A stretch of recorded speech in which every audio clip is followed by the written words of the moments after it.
They were running up this hill in Korea, bombs going off everywhere all around him with mortars.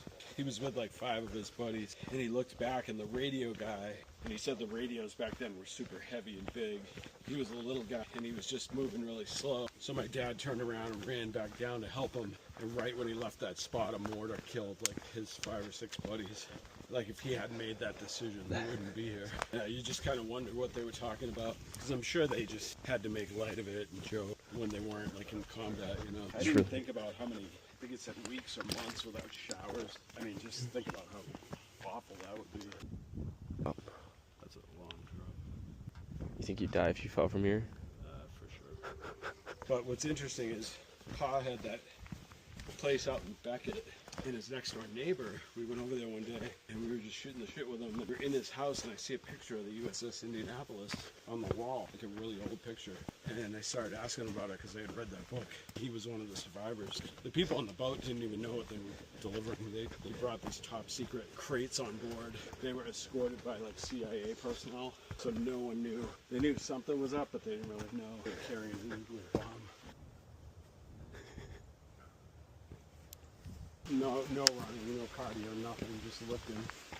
And we were like drinking like crazy, eating terrible, way overweight.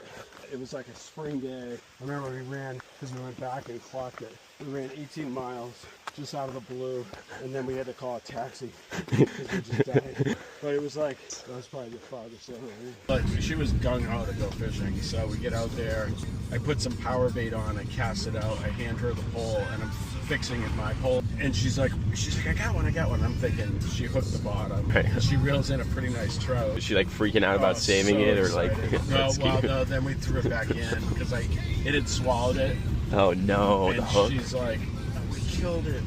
And I'm like, no, he's just, he'll bounce back. He's like floating. And then eventually, either he swam off or sunk or something. And I'm like, oh, he must have recovered. He's fine. So she got past that. All the other ones we caught, I was able to get the hook out. So then I taught her how to cast.